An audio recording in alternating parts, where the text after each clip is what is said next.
पहचान नीला झंडा।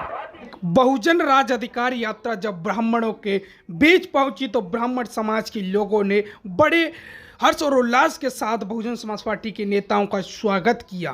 तब यात्रा पूरे विधानसभा में लगातार घूमती हुई नजर आ रही है और लोगों में बड़ा उत्साह नजर आ रहा है। पार्टी के हमारे विधायक पद के लिए बलबीर सिंह ढंडोतिया जी के साथ में और उनके समर्थन में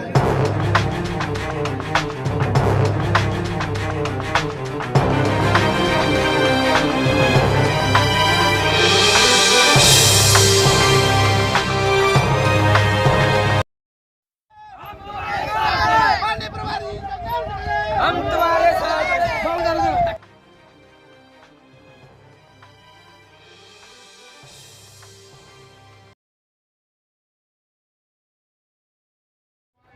रामजी गौतम 500 करोड़ रुपया दारों के सेठ और 5 जो कहीं नहीं बनाऊंगी और मैंने गरीब बनाए बहन जी ने हरेकम करी है तो आदमी फोन आओ तो है मैंने चुकल फिर रहे हैं जा कानम बागे माँ कानम बागे।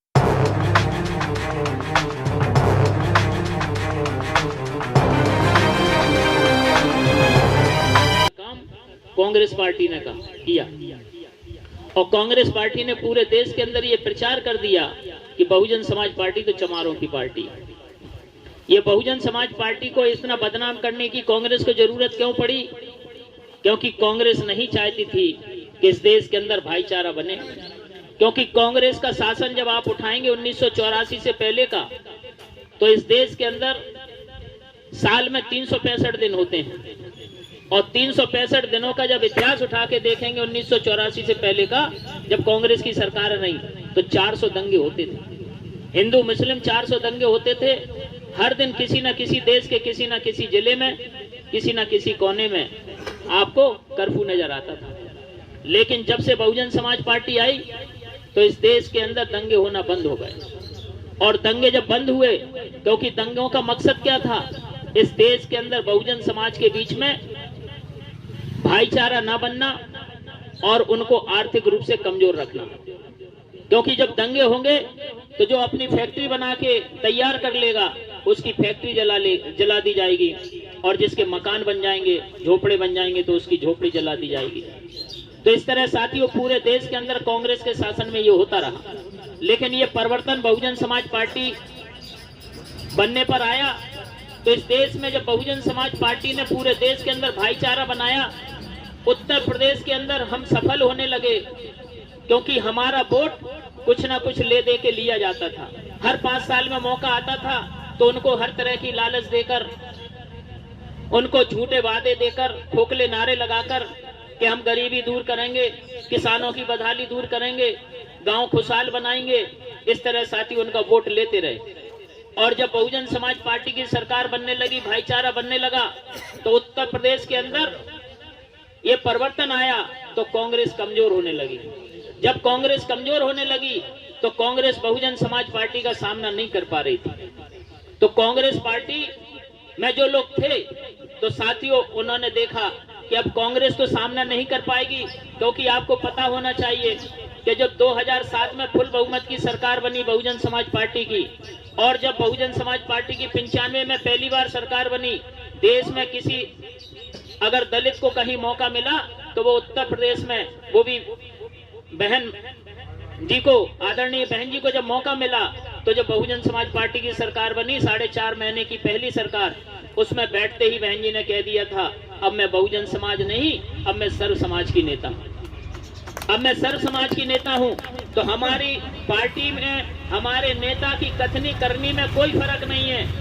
जब बहुजन समाज पार्टी के नेता आदरणीय बहन जी जब शपथ ग्रहण करती है तो एक ब्राह्मण का बेटा कैबिनेट में होता है, एक ठाकुर का होता है, एक बनिया का होता है, एक पिछड़े वर्ग का होता है और साथियों दलित भी होते हैं। इस तरह सर्व समाज के लोगों को मंत्रिमंडल में लेकर और साथियों सरकार चलाने का काम करते हैं। लेकिन बीजेपी और कांग्रेस के लोग पूरे देश के अंदर बहुजन समाज पार्टी को बदनाम करते हैं। जब कांग्रेस की सरकार केंद्र में होती है तो लोग प्रचारित करते हैं कि ये बहुजन समाज पार्टी तो कांग्रेस की बी टीम है, और जब बीजेपी की सरकार होती है तो कांग्रेस पार्टी पूरे देश में प्रचार करती है कि बहुजन समाज पार्टी तो बीजेपी की बी टीम है। ये क्यों करते हैं? क्योंकि दोनों को खतरा बहुजन समाज पार्टी से है। हम तीसरे नंबर पे, कांग्रेस जब 1 नंबर पे थी तब हम तीसरे नंबर पे थे, बीजेपी दूसरे नंबर पे थी। आज बीजेपी 1 नंबर पे है, कांग्रेस 2 नंबर पे है, तो हम तीसरे नंबर पर है। तो उनको ये लगता है बीजेपी कांग्रेस को कि अगर हम दोनों लोग कमजोर पड़ गए तो ये बहुजन समाज पार्टी आ जाएगी। जब बहुजन समाज पार्टी आ जाएगी तो साथियों हम दंगे किनके बीच कराएंगे, क्योंकि उत्तर प्रदेश में जब सरकार बनी तो चाहे साथियों मुस्लिम की जान जाए चाहे हिंदू की जान जाए, जान तो जान है, चाहे मुस्लिम की जान हो चाहे हिंदू की जान हो, अगर जान जाएगी तो साथियों जान तो जान होती है। इसलिए साथियों उत्तर प्रदेश में जब आदरणीय बहन जी की सरकार बनी तो सर्वजन हिताय सर्वजन सुखाय के तहत पूरे प्रदेश के अंदर विकास करने का काम किया। 511 एकड़ में नोएडा के अंदर गौतम बुद्ध यूनिवर्सिटी बनाई, जिससे कि साथियों हर वर्ग का व्यक्ति पढ़ लिख कर उच्च शिक्षा करके विदेश भी पढ़ने के लिए जा सके। किसी एक जाति के लिए नहीं बनाई, लेकिन साथियों इस तरह बड़े बड़े पैरामेडिकल कॉलेज और मेडिकल कॉलेज खोलने का काम किया। और साथियों जो आज अपर कास्ट के लोग भी जो 10% आरक्षण की जो आज लागू हुआ है देश के अंदर, अगर इसकी किसी ने शुरुआत की तो उत्तर प्रदेश के अंदर आदरणीय बहन जी ने अपनी सरकार के दौरान केंद्र को चिट्ठी लिखी थी कि गरीब लोगों को भी, अपर कास्ट के गरीब को भी 10% आरक्षण मिलना चाहिए। हम तो उसके समर्थन में हैं कि भाई सबों की भागीदारी शासन और प्रशासन में होना चाहिए, क्योंकि सबों की अगर भागीदारी नहीं होगी तो फिर जिनकी जो लोग ताकत में होते हैं, जो सत्ता में होते हैं, ताकतवर होते हैं, जो अधिकार प्राप्त होते हैं वो ताकतवर होते हैं, जो अधिकार विहीन होते हैं वो कमजोर होते हैं। तो अगर सबकी भागीदारी होगी तो आरक्षण कोई भीख नहीं, ये अधिकार है। और अधिकार किस बात का है कि अगर देश में सरकार बनती है तो बाबा साहब भीमराव अंबेडकर ने जो व्यवस्था बनाई है, इस देश में रानी के पेट से बच्चा पैदा होता था वो राजा बनता था, रानी के पेट से बच्चा पैदा हुआ वो राजा बन गया, राजा जो बन गया उसने जो आज्ञा दी उसको राजज्ञा बोलते थे, उसी को कानून बोलते थे, और कोई कानून ही नहीं होता था। अगर इस देश के अंदर पहला कानून बना तो वो 1919 में बना, उससे पहले इस देश के अंदर कोई कानून नहीं था।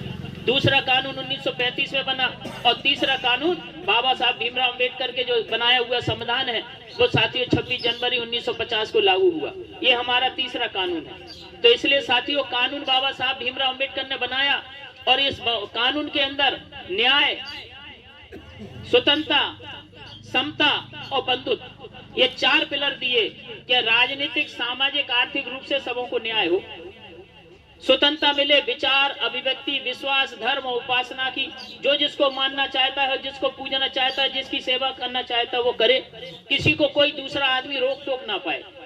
अगर हमारी इच्छा है हमें किसी की साधना करना है तो उसको कोई दिक्कत पैदा ना हो, कोई किसी को रोके नहीं, अगर रोकेगा तो वो कानूनन अपराध होगा। व्यक्ति की प्रतिष्ठा, अवसर की समता, यानी अवसर उसे मिले सबों को, जिससे कि आगे बढ़ने का मौका मिले, उसकी प्रतिष्ठा रहे।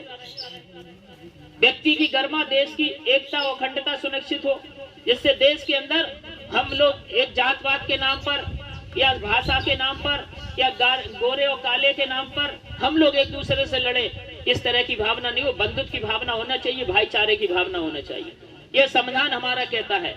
लेकिन साथियों जिनके हाथ में हम बागडोर देते हैं, जो वोट की ताकत आपको मिली है, बाबा साहब भीमराव अम्बेडकर ने दी है, इस वोट से आप शासन सत्ता हाथ में देते हैं, क्योंकि बाबा साहब ने जनता के हाथ में वोट की ताकत दी है। तो बाबा साहब की मंशा थी कि जब जनता के हाथ में दे दी, अब रानी के हाथ में नहीं है, राजा के हाथ में नहीं है, ये जनता के हाथ में है, तो जनता की सरकार जनता के लिए और जनता के द्वारा बने।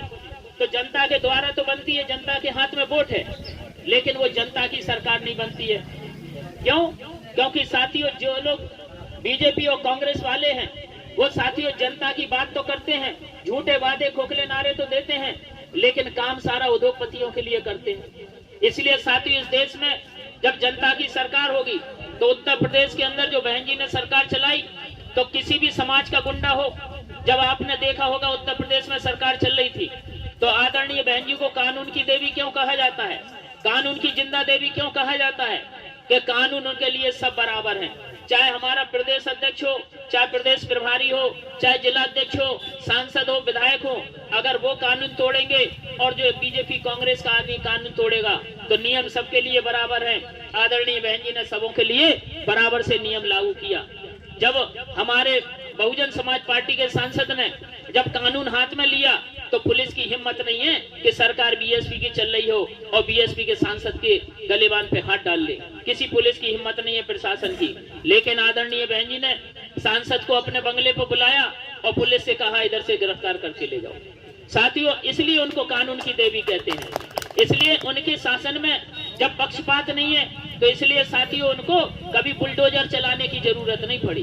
उन्होंने कानून के द्वारा कानून की सत्ता स्थापित की। और साथियों, जो सपना संत रविदास जी का था कि ऐसा चाहूं राज में मिले सबन को अन्न और छोटे बड़े सब संबस हैं, रैदास रहे प्रसन्न। तो हमारे महापुरुषों के जो सपने हैं वो साथियों असमानता, गैर बराबरी को खत्म करने के हैं। इसलिए बहुजन समाज पार्टी की लड़ाई किसी जाति से नहीं है, बहुजन समाज पार्टी की लड़ाई विचारधारा से। जो गैर बराबरी की विचारधारा है, असमानता की विचारधारा है, छुआछूत की विचारधारा है, साथियों इस तरह की जो विचारधारा है उसकी लड़ाई है। हम इस देश के अंदर समता मूलक समाज की स्थापना करना चाहते हैं और इस देश में सबों को भागीदार बनाना चाहते हैं कि देश के, क्योंकि आज आप देख रहे हैं भारतीय जनता पार्टी जो सिस्टम बाबा साहब ने बनाया है, इससे साथियों एक अमन चैन पूरे देश के अंदर हो रहा था। लेकिन इस अमन चैन को बिगाड़ने के लिए जब उन्होंने देखा कि हम आरक्षण बंद कर देंगे तो पूरे देश के अंदर SC ST OBC जब उबाल आ जाएगा तो इनकी संख्या सबसे ज्यादा है तो हम सत्ता से तुरंत गिर जाएंगे। इसलिए उन्होंने दूसरा तरीका निकाला कि आपका रेलवे है, आपके हवाई अड्डे हैं, आपका BSNL है, तो साथ ही उन्होंने इसको सब प्राइवेट देना चालू कर दिया। जब प्राइवेट मालिक बन जाएगा तो प्राइवेट मालिक है, आपका खेत है, अगर आपका खेत है किसको मजदूरी देना है ये तो आप तय करेंगे, कोई मजदूर तय थोड़ी कर लेगा या कोई दूसरा आदमी तय नहीं कर लेगा या गांव का प्रधान ये तय नहीं कर लेगा कि खेत तुम्हारा और वो क्या नहीं ये खेती करेगा। इसलिए मालिक किसको बना रहे हैं अब, यानी मालिक कौन बनता है? सरकार की अगर उपक्रम होते हैं तो मालिक कौन बनता है? जनता। जनता में से जो पढ़ लिख कर जाएगा, जो अधिकारी बनेगा वो मालिक होगा, किससे चलाना है, कैसे चलाना है, और जो संपत्ति आएगी, जो फायदा होगा वो सरकार के खजाने में जाएगा। जब आपने किसी तो हम दोनों का सफाया हो जाएगा। लेकिन साथियों अगर बहुजन समाज पार्टी आती है तो आपकी जो दुख तकलीफें हैं, जो आपकी परेशानियां हैं, चाहे वो गांव की हो, चाहे रोजगार की हो, चाहे स्वास्थ्य की हो, चाहे चिकित्सा की हो, क्या किसी भी तरह की आपकी समस्या हो, उन समस्याओं का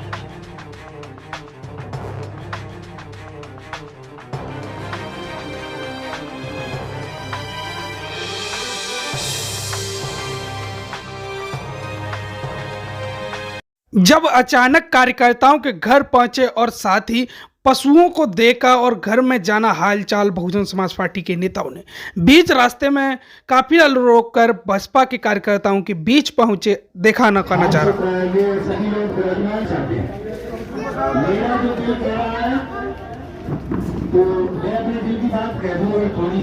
कहता है हिंदू खतरे में, कोई कहता है मुसलमान खतरे में है, कि कोई कहता है हिंदू खतरे में, कोई कहता है मुसलमान खतरे में है। ये धर्म का चश्मा उतार कर देखो यारो, भारत का संविधान खतरे में है, भारत का संविधान खतरे में है। जय भीम, नमो बुद्धाय, जय भारत। धन्यवाद अध्यक्ष जी।